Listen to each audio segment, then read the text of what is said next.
صل على سيدنا محمد يا رب صل وسلم. بسم اللہ الرحمن الرحیم. آج انشاءاللہ میں سورہ آل عمران کا رکوع نمبر 5 اور تیسرے پارے کا رکوع نمبر 15 آپ کے سامنے پیش کروں گا، اور حسب معمول سب سے پہلے اس کا لفظی ترجمہ مختصر گرامر کے ساتھ، اور پھر انشاءاللہ اس رکوع کی تفسیر بیان ہوگی. اعوذ باللہ من الشیطان الرجیم. بسم اللہ الرحمن الرحیم. وَإِذْ قَالَتِ الْمَلَائِكَةُ، اس وقت کو یاد کرو جب فرشتوں نے کہا، یا مریم، اے مریم، ان اللہ اصطفاکی، بے شک اللہ نے تجھے منتخب کر لیا ہے. اصطفا کا لفظ کئی بار ڈیفائن کر چکا ہوں. وَطَهَّرَكِ، سبح طہر، اور تجھے اللہ نے پاک کر دیا ہے. وَاصْطَفَاكِ عَلَى نِسَاءِ الْعَالَمِينَ، اور اللہ نے تیری سلیکشن کر لی ہے تمام جہان کی عورتوں پر. تجھے منتخب کر لیا ہے، سلیکٹ کر لیا ہے تمام جہان کی عورتوں پر. یا مریم، اے مریم، اقنوتی لربک، قانت یقنوت کئی بار گزر چکا ہے، فرما بردار بننا. اقنوتی اضربی کی طرح ہے، انصوری کی طرح ہے، آرڈر کا صیغہ، کیونکہ مؤنث کا صیغہ ہے نا، تو اس لیے حضرت مریم سے خطاب ہو رہا ہے. اقنوتی، اے مریم، فرما بردار بن جا، لربکی، اپنے رب کے لیے. واسجدی، اور سجدہ کر. ورکعی، اور رکوع کر. مع الراکعین، رکوع کرنے والوں کے ساتھ. ذالک من انباء الغیب، ذالک، یہ جو باتیں ہیں، من انباء الغیب، غیب کی خبریں ہیں. نبا کی جمع انباء. نوحیہ، اوحا یوحی ایحاء، اکرم یکرم اکرامن کی طرح، یہ ہم وحی کرتے ہیں الیک، آپ کی طرف، یعنی محمد صلی اللہ علیہ وسلم سے خطاب ہے. وما کنت لدیہم، اور نہیں تھے آپ، لدیہم، ان کے سامنے. لدینا ہمارے سامنے، اور لدیہم ان کے سامنے، آپ ان کے سامنے موجود نہیں تھے. اذ، جب، یلقون، اصل میں تھا یلقیون یکرمون کی طرح، القاء کا معنی ڈالنا. اذ یلقون اقلامہم، کہ جب وہ اپنے قلموں کو ڈال رہے تھے، قلم کی جمع اقلم، قلموں کو پھینک رہے تھے. ایہم یکفل مریم، کہ ان میں کا کون ہے جو کفالت کرے گا مریم کی. یعنی وہ اپنے قلم قرآن اندازی کے لیے ڈال رہے تھے، یہ سوچ کر کہ پتہ نہیں کون ہم میں سے مریم کی قرآن اندازی کرے گا، کس کا نام آتا ہے. وما کنت لدیہم، اور اے محمد صلی اللہ علیہ وسلم، آپ ان کے پاس موجود نہیں تھے. اذ یختصمون، جب وہ جھگڑا کر رہے تھے. اختصام خصومت سے نکلا ہے. خصم کہتے ہیں نا آپ کا جو اپوزیشن میں ہو، جو مد مقابل ہو، یا جو بھی آپ سے جھگڑا کرنے والا ہے. یختصمون، یکتسبون کی طرح، یعنی جب وہ جھگڑا کر رہے تھے مریم کی کفالت کے بارے میں، تو آپ اس وقت وہاں موجود نہیں تھے. اذ قالت الملائکۃ، جب فرشتوں نے کہا، یا مریم، اے مریم، ان اللہ یبشرکی، اے مریم، اللہ تجھے خوشخبری دیتا ہے، بکلمۃ منہ، اپنی طرف سے کلمے کی، یعنی اللہ اپنی طرف سے کلمہ تجھے دے گا. کلمے سے مراد، اس کی تفصیل میں، خیر تفصیل میں بتاؤں گا. بکلمۃ منہ، اپنی طرف سے کلمے کی. اسمہ المسیح، اس کا نام ہوگا مسیح عیسیٰ ابن مریم. اسمہ المسیح عیسیٰ ابن مریم، اس کا پورا نام ہوگا مسیح عیسیٰ ابن مریم، مریم کا بیٹا.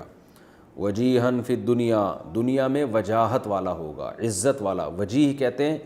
وجہ اصل میں چہرے کو کہتے ہیں. تو انسان کی پہچان اور عزت چہرے سے ہوتی ہے نا، تو وجیہ اس آدمی کو جس کے چہرے کی ایک ویلیو ہو، یعنی جس کی شخصیت کی ایک ویلیو ہو. وجاہت کہتے ہیں نا، بڑا وجاہت والا آدمی ہے. وجیہن فی دنیا، دنیا میں بھی عزت دار ہوں گے. والآخرت، اور آخرت میں بھی عزت دار ہوں گے. ومن المقربین، اور اللہ کے مقرب لوگوں میں سے ہوں گے، یعنی وہ لوگ جن کو اللہ کا قرب حاصل ہے، ان لوگوں میں سے ہوں گے. وَيُكَلِّمُ النَّاسَ، اور وہ لوگوں سے کلام کریں گے. فی المہدی، گود میں بھی. مہد ماں کی گود کو کہا جاتا ہے، یہ بستر کو بھی کہا جاتا ہے جو ماں بچے کے لیے تیار رکھتی ہے. وَكَهْلًا، اور ادھیڑ عمر میں بھی. کہل کہولت کہتے ہیں جو 50 سال سے اوپر کی عمر ہے نا، جو جس کو ادھیڑ عمر کہا جاتا ہے، اور پختہ عمر. فی المہدی وَكَهْلًا وَمِنَ الصَّالِحِينَ، اور وہ نیک لوگوں میں سے ہوگا. قالت، حضرت مریم نے فرمایا، ربی، ربی اصل میں تھا ربی، یا محذوف ہے. ربی اے میرے رب انا یکون لی ولد، میرے کہاں سے بچہ ہو جائے گا، ولد اولاد کو کہتے ہیں، ولم یمسسنی بشر، حالانکہ مجھے نہیں چھوا بشر کسی بھی انسان نے، مجھے تو ہاتھ تک نہیں لگایا کسی نے، قال اللہ نے فرمایا یا فرشتے نے فرمایا، یہ بھی ہو سکتا ہے، کذالک اللہ، اسی طرح اللہ تعالیٰ، یخلق ما یشاء، جو چاہتا ہے پیدا کر دیتا ہے، اذا قضا امرن، قضا ضربہ کی طرح قضایا، جب وہ فیصلہ کرتا ہے امرن کسی بھی کام کا، فإنما، تو صرف یقول لہ، اس کام کے بارے میں کہہ دیتا ہے کن، ہو جا، فیکون، وہ ہو جاتی ہے، وَيُعَلِّمُهُ الْكِتَابَ وَالْحِكْمَةَ، اور اللہ اسے سکھائے گا کتاب، والحکمہ، اور حکمت کی باتیں، والتوراۃ، اور تورات بھی سکھائے گا، والانجیل، اور انجیل بھی سکھائے گا، ورسولاً، اور اسے رسول بنائے گا، الی بنی اسرائیل، بنی اسرائیل کی طرف، انی قد جئتکم بآیۃ من ربکم، کہ میں آیا ہوں تمہارے پاس تمہارے رب کی طرف سے نشانی لے کر، یعنی وہ یہ پیغام بندوں کو سنائے گا، یہاں ایک لفظ محذوف ہے، یقولو، وہ عیسیٰ وہ یہ کہے گا لوگوں سے، انی، کہ یہ بات کہے گا کہ بے شک میں، قد جئتکم، جئتو اصل میں تھا جیأتو، ضربتو کی طرح،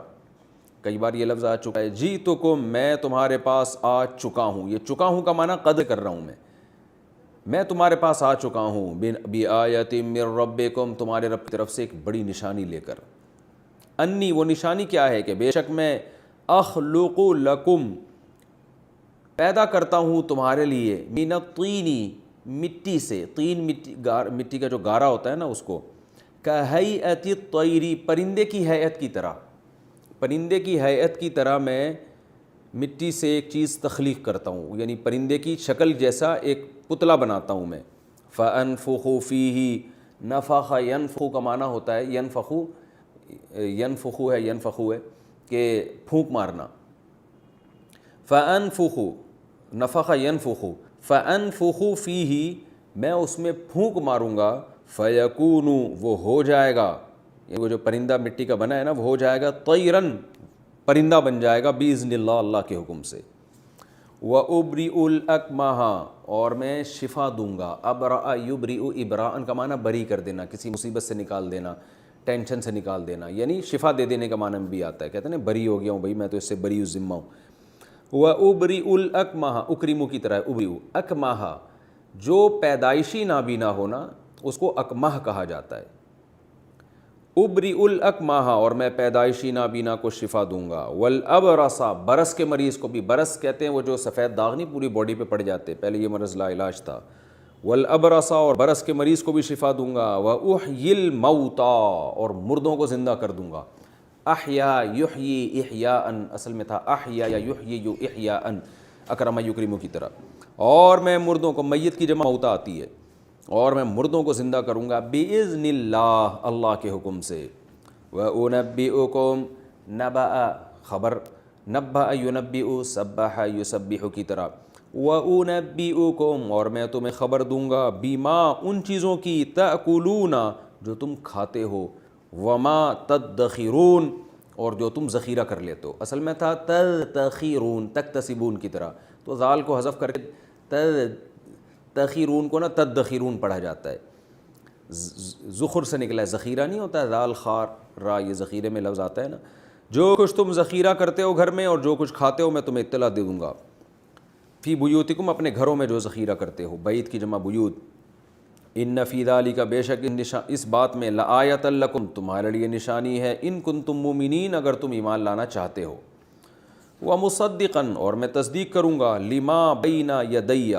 اس چیز کی، ماں، وہ چیز، بین یدی، جو میرے سامنے ہے، یعنی جو مجھ سے، سامنے کا لفظ ہمیشہ پاسٹ کے معنی میں استعمال ہوتا ہے عربی میں، کیونکہ آپ کا ماضی آپ کے سامنے ہوتا ہے، فیوچر تو پیچھے ہوتا ہے، آپ کو نظر نہیں آ رہا ہوتا، ومصدقا لما بین یدی من التوراۃ، اور میں تصدیق کروں گا اس چیز کی جو میرے سامنے ہے، یعنی تورات کی، وَلِأُحِلَّ لَكُمْ، اور لِأُحِلَّ، اس لیے بھی آیا ہوں میں، لِأُحِلَّ، کہ تاکہ میں حلال کر دوں، احلہ اصل میں تھا احلیلا، اکرما کی طرح، اکرما یکرم، اکرام کرنا، احلل یحلل، حلال کرنا، اور تاکہ میں حلال کر دوں، لکم، تمہارے لیے، بعض الذی، بعض ان چیزوں کو حرم علیکم جو تم پر حرام کر دی ہیں، وجئتکم اور میں آیا ہوں تمہارے پاس، بآیۃ من ربکم تمہارے رب کی طرف سے نشانی لے کر، فاتقوا اللہ لہذا اللہ سے ڈرو، واطیعون اصل میں تھا اطیعونی، اطیعوا اکرموا کی طرح ہے، اطاعت کرو، نی میری، نون کے بعد یا کو حذف کر دیا، صرف زیر باقی رکھا ہے، واطیعون اور میری اطاعت کرو، ان اللہ ربی و ربکم بے شک اللہ میرا بھی رب ہے اور تمہارا بھی رب ہے، فاعبدوہ اصل میں تھا اعبدو تو عبادت کرو اس کی، ھذا صراط مستقیم یہی ہے سیدھا راستہ۔ فلما پس جب احس عیسیٰ حضرت عیسیٰ نے محسوس کیا، احس یحس احساسا یہ وہی لفظ ہے جو اردو میں جس کو احساس کہتے ہیں، اکرام، احساس اکرام، احسس یحسس اکرم یکرم کی طرح، فلما احس عیسیٰ جب عیسیٰ نے محسوس کیا، منہم ان لوگوں میں سے، الکفر کفر کو محسوس کیا کہ یہ میرا انکار کر رہے ہیں، قالا تو پکار اٹھے، کہہ اٹھے، من انصاری الی اللہ کون ہے میرا مددگار اللہ کی طرف، انصار ناصر کی جمع ہے، ناصر مدد کرنے والا، انصار مددگار، کون ہے میرے مددگار اللہ کی طرف، یعنی اللہ کے دین کی طرف کون ہے میرے مددگار، قال الحواریون تو حواری کہنے لگے، حوار اصل میں یہ حور کا لفظ آپ نے سنا ہوگا نا، تو سب نے ہی سنا ہے، جو حور عین جسے کہا جاتا ہے، اصل میں حور کا جو لفظ ہے نا عربی میں خالص سفیدی کو کہا جاتا ہے، تو اسی سے حور اور حورا کہتے ہیں وہ عورت جس کا رنگ انتہائی سفید ہو،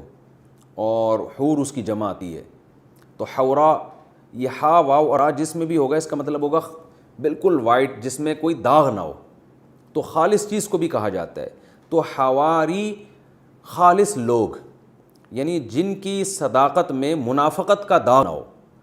جن کی وفا میں بے وفائی کا داغ نہ ہو، تو ہر لحاظ سے جو آپ کے خالص ہوتے ہیں نا، آپ کے حقیقی معنی میں خیر خواہ، تو ان کو بھی حواری کہا جاتا ہے۔ تو اللہ نے فرمایا حضرت عیسیٰ علیہ السلام کا جو ساتھ دیا نا بنی اسرائیل میں جن لوگوں نے، جیسے ہمارے نبی کے ساتھیوں کو صحابی کہا جاتا ہے، تو ایک ٹرم تھی حضرت عیسیٰ علیہ السلام کا ساتھ دینے والے جو ان کے مخلص لوگ تھے ان کو حواری کہا جاتا تھا، قرآن نے ان کے لیے وہی ٹرم استعمال کی ہے، قال الحواریون تو حواری کہنے لگے، نحن انصار اللہ ہم ہیں اللہ کے مددگار، تو اللہ کے مددگار کا مطلب کیا کہ اللہ کے دین کے مددگار، یہاں مضاف محذوف ہے، اللہ کی تو ظاہر ہے کوئی بھی مدد نہیں کر سکتا، تو مراد اللہ جو چاہتا ہے کہ اس کا دین دنیا میں غالب ہو تو اس میں ہم اللہ کی مدد کریں گے ظاہراً، حقیقت میں تو اللہ کا کوئی بھی مددگار نہیں ہوتا۔ آمنا باللہ ہم اللہ پر ایمان لائے، واشہد اور آپ گواہ رہو، حضرت عیسیٰ سے وہ کہنے لگے، اشہد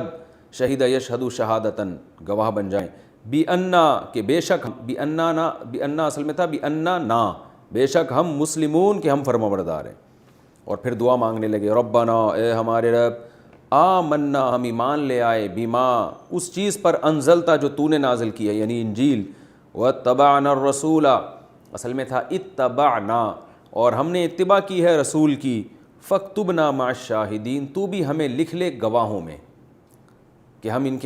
ان کی جو ہے گواہی دے رہے ہیں، اس میں ہمارا نام شامل کر لے تاکہ قیامت کے دن ہم انہی کے ساتھ ہوں۔ وَمَكَرُوا وَمَكَرَ اللَّهُ اور ان لوگوں نے مکر کیا، یعنی بنی اسرائیل میں جو دوسرے لوگ تھے انہوں نے مکر کیا، بری تدبیر کو مکر کہا جاتا ہے، وَمَكَرَ اللَّهُ اور اللہ نے بھی مکر کیا، اس کو صنعت مشاکلت کہا جاتا ہے، بار بار میں بتا چکا ہوں، مکر اللہ کی طرف اس کی نسبت ٹھیک نہیں ہے، اللہ بری تدبیریں نہیں کرتا،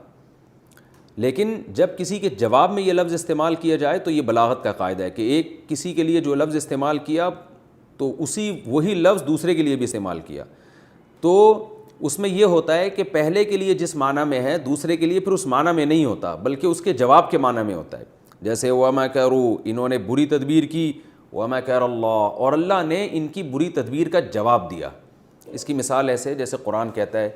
وَجَزَاءُ سَيِّئَةٍ سَيِّئَةٌ مِثْلُهَا برائی کا بدلہ اسی کے بقدر برائی ہے،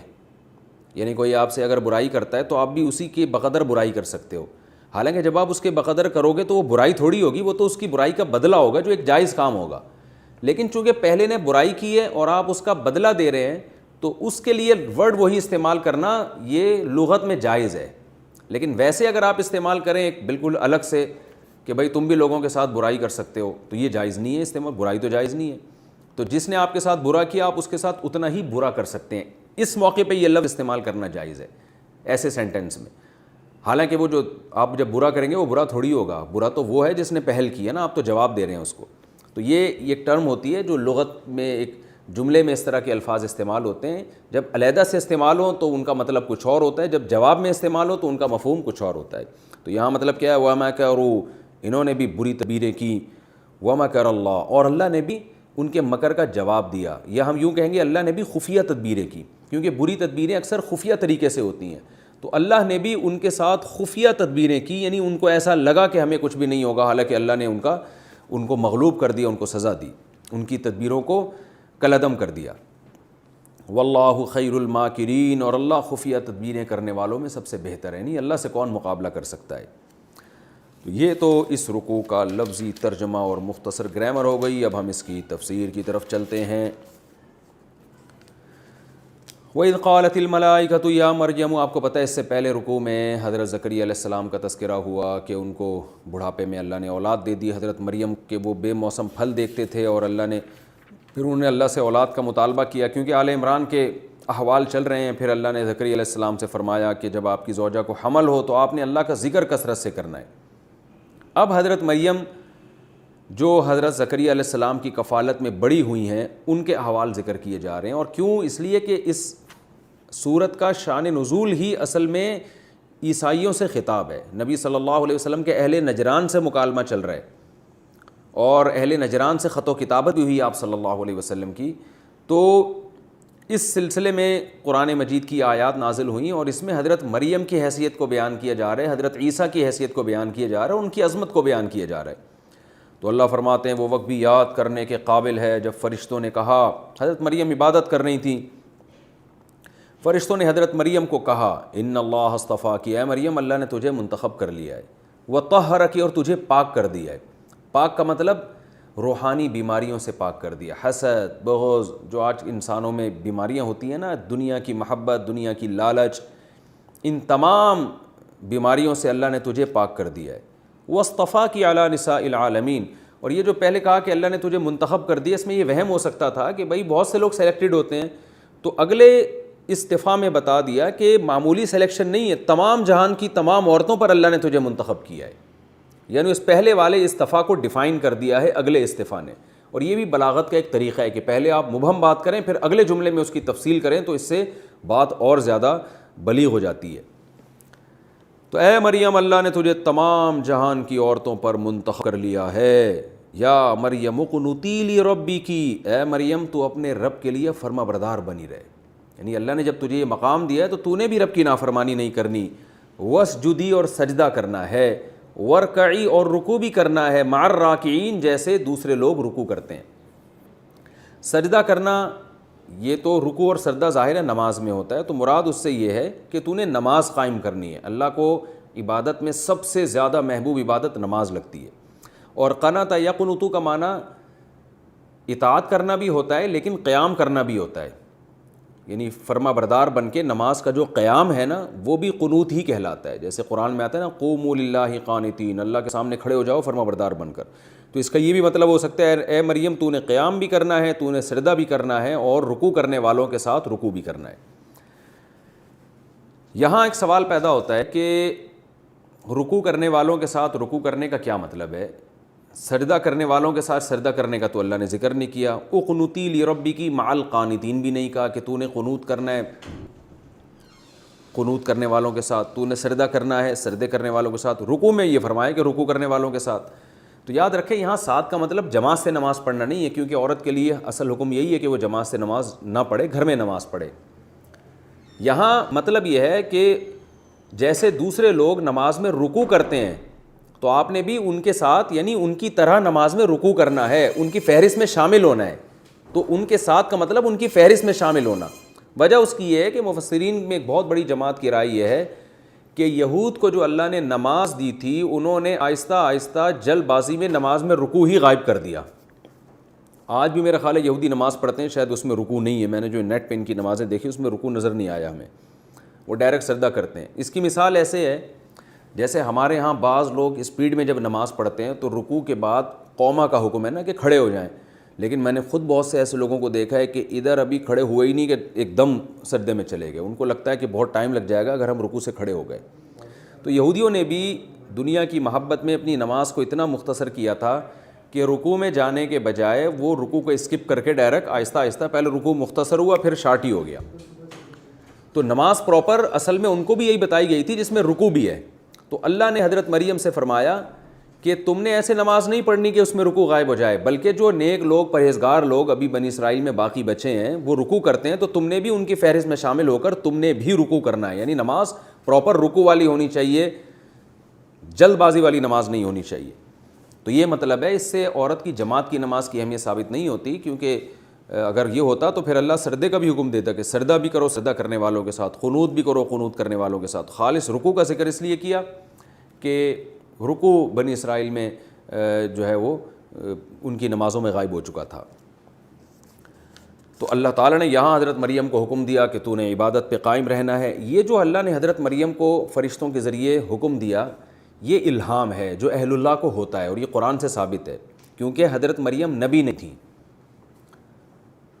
وجہ کیا ہے؟ قرآن مجید میں اللہ نے صاف طور پر فرمایا سورہ مومنون میں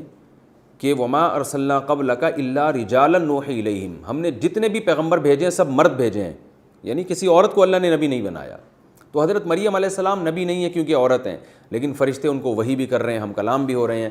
تو اس سے پتہ چلتا ہے کہ غیر پیغمبر کو بھی فرشتے اس سے بھی ہم کلام ہو سکتے ہیں۔ تو یہ جو فرشتے جب پیغمبر کے علاوہ کسی سے بات چیت کریں اور اس کو وحی کریں تو اس وحی کو اصطلاح میں وحی نہیں بلکہ الہام کہا جاتا ہے، اور وہ وحی جو نبوت والی ہوتی ہے اس میں اور اس میں فرق ہوتا ہے۔ وہ فرق یہ ہوتا ہے، دو فرق علماء نے بیان کیے ہیں۔ ایک تو یہ کہ وہ وحی کا بنیادی مقصد اللہ کا پیغام بندوں تک پہنچانا ہوتا ہے، اگرچہ ہر وحی میں کوئی پیغام نہیں چھپا ہوا ہوتا، لیکن اس کا بنیادی مقصد یہ ہوتا ہے کہ یہ وہ وحی ہوگی جس میں پیغمبر اللہ کا پیغام اللہ کے بندوں تک پہنچائیں گے۔ دوسری بات یہ کہ وہ وحی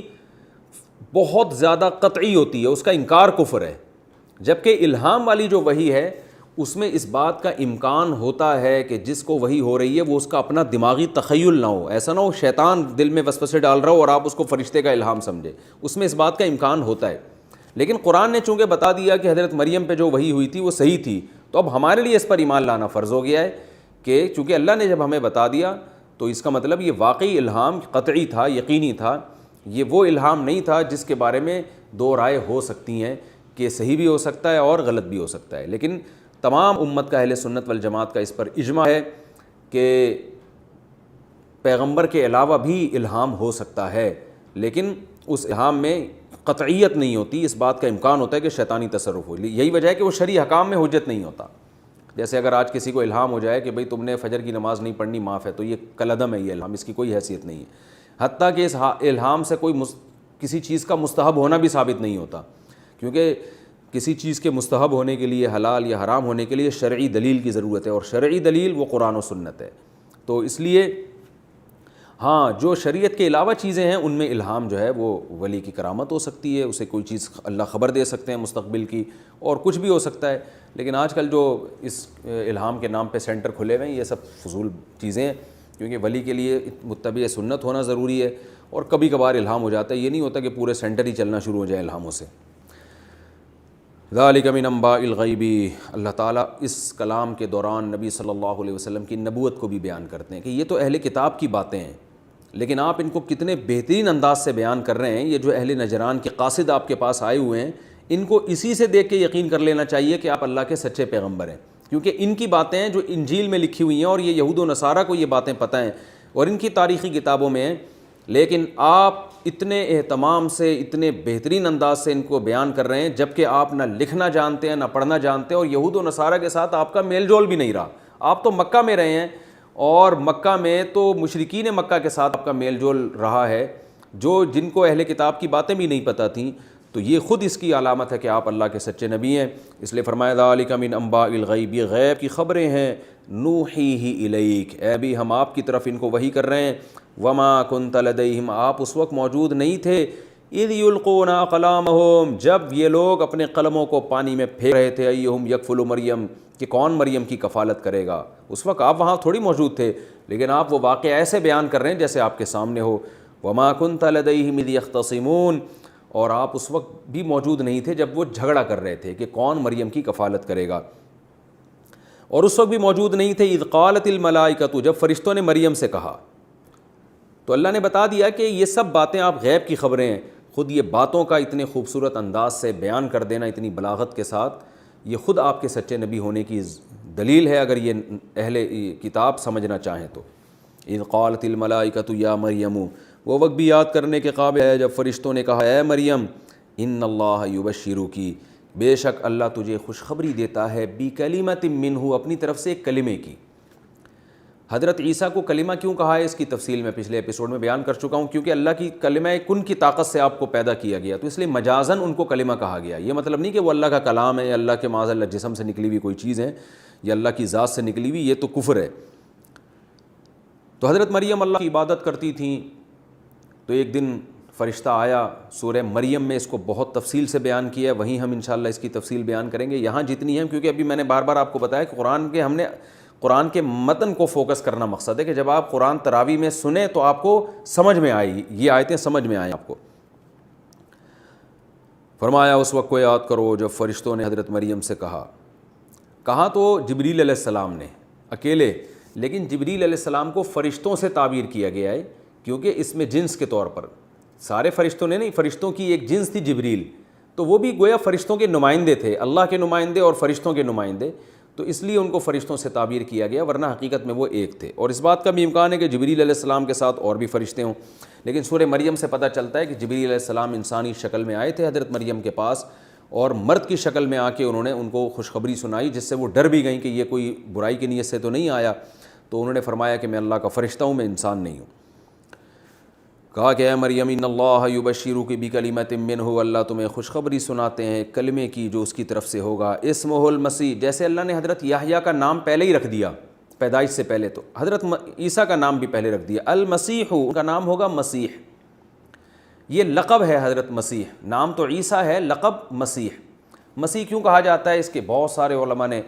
اس کی وجوہات بیان کی ہیں، راجح باتیں دو ہیں، ایک تو یہ مسح سے نکلا ہے، مس کا معنی چھونا، تو وہ چھوا کرتے تھے، ظاہر ہے برس کے مریض کو ہاتھ لگایا وہ ٹھیک ہو گیا، مادرزاد نابینا کو ہاتھ لگایا وہ ٹھیک ہو گیا، تو مس سے نکلا ہے۔ بعض نے کہا ہے کہ یہ سیح فی الارض سے ہے، زمین میں چلنا پھرنا، تو حضرت مسیح علیہ السلام قرب قیامت میں جب نازل ہوں گے تو پوری دنیا کا سفر کریں گے، کیونکہ مسلمانوں کے کمانڈر بن کے نازل ہوں گے، تو پوری دنیا کا سفر کریں گے، اس لحاظ سے ان کو مسیح کہا گیا، واللہ اعلم۔ عیسیٰ، جو عیسیٰ ان کا نام ہوگا ابن مریم، ان کا نام ہی عیسیٰ ابن مریم ہوگا۔ وجیہن فی الدنیا، دنیا میں بھی عزت دار ہوں گے، والآخرتی، اور آخرت میں بھی عزت دار ہوں گے، ومن المقربین، اور اللہ کے مقرب بندوں میں سے ہوں گے، اور ان کو اللہ ایسے ایسے معجزے دے گا، ویکلم الناس فی المہدی، وہ لوگوں سے ہم کلام ہوں گے ماں کی گود میں بھی، وکہلن، اور ادھیڑ عمر میں بھی، ومن الصالحین، اور نیک لوگوں میں سے ہوں گے۔ حضرت مریم حیران ہو گئیں، ربی، قالت ربی انا یکون لی ولد، میرے کہاں سے بچہ ہو گیا، میرے کیسے لڑکا ہو جائے گا، ولم یمسسنی بشر، مجھے تو کسی انسان نے ہاتھ تک نہیں لگایا، نہ کوئی ناجائز طریقے سے میرے پاس آیا، نہ کوئی جائز طریقے سے میرے پاس آیا، نہ میں نے نکاح کیا۔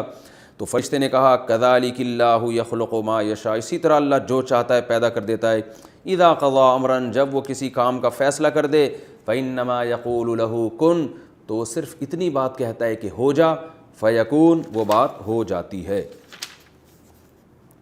وَيُعَلِّمُهُ الْكِتَابَ وَالْحِكْمَةَ، اور اے مریم اللہ تیرے اس بچے کو کتاب کا علم بھی دے گا اور حکمت کا علم بھی، اور تورات اور انجیل کا علم بھی۔ حکمت سے مراد تو احادیث ہیں جو حضرت مریم علیہ السلام، حضرت عیسیٰ علیہ السلام کے اقوال ہیں۔ حضرت عیسیٰ علیہ السلام جیسے ہمارے نبی صلی اللہ علیہ وسلم کی احادیث ہیں، وہ حکمت کی باتیں ہیں، تو حضرت عیسیٰ کے جو ویسے جو باتیں ان کے ارشادات ہیں وہ بھی اللہ ان کو سکھائے گا جو حکمت کی باتیں ہوں گی۔ تورات اس لیے کہ حضرت موسیٰ علیہ السلام کی شریعت ہی پر حضرت عیسیٰ عمل کریں گے،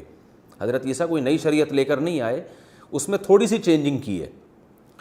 باقی وہی شریعت تھی تورات جو حضرت موسیٰ علیہ السلام پر نازل ہوئی، اور انجیل بھی ان کو سکھائیں گے جو حضرت عیسیٰ پہ نازل ہوں گی۔ اور کتاب سے کیا مراد ہے، اس میں دو باتیں کی گئی ہیں، ایک تو الکتاب سے مراد آسمانی کتابیں جتنی بھی ہیں ان کو الکتاب میں سمو دیا گیا،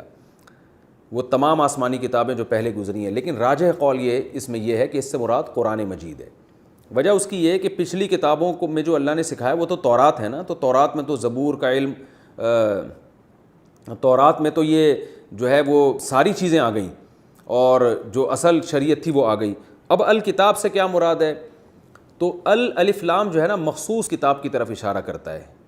ال کا لفظ، تو اس سے مراد ہے مخصوص کتاب۔ یہ کسی اور پیغمبر کے بارے میں اللہ نے نہیں فرمایا کہ اللہ ان کو الکتاب کا علم بھی دیں گے۔ تو حضرت عیسیٰ علیہ السلام کے بارے میں صحیح احادیث سے اور قرآن سے اور اجماع صحابہ اور اجماع امت سے پتہ چلتا ہے کہ حضرت عیسیٰ علیہ السلام قرب قیامت میں نازل ہوں گے اور قرآن کے مطابق فیصلے کریں گے۔ تو اس لیے راجح قول اس بارے میں یہی ہے، اس سے مراد القرآن ہے، کیونکہ حضرت عیسیٰ کو اللہ نے قرب قیامت کے لیے منتخب کیا تو اس امت کی قیادت کریں گے، تو اس کے لیے ضروری تھا کہ ان کے پاس قرآن مجید کا علم ہو، کیونکہ وہ جب آئیں گے تو اسلام والی شریعت پر عمل کریں گے، اپنی شریعت لے کے نہیں آئیں گے وہ، تو اس کے لیے ضروری تھا کہ ان کو قرآن کا علم دیا جاتا ان تمام لوازمات کے ساتھ۔ تو اس لیے اللہ نے فرمایا کہ ہم نے ان کو پہلے سے، یعنی یہ بچے کا ایک معجزہ ہے کہ اللہ اس کو کتاب کا علم بھی دے گا، اور حکمت کا علم بھی، تورات اور انجیل کا علم بھی، اور یہ بھی یہ ایک معجزے کی بات ہے کہ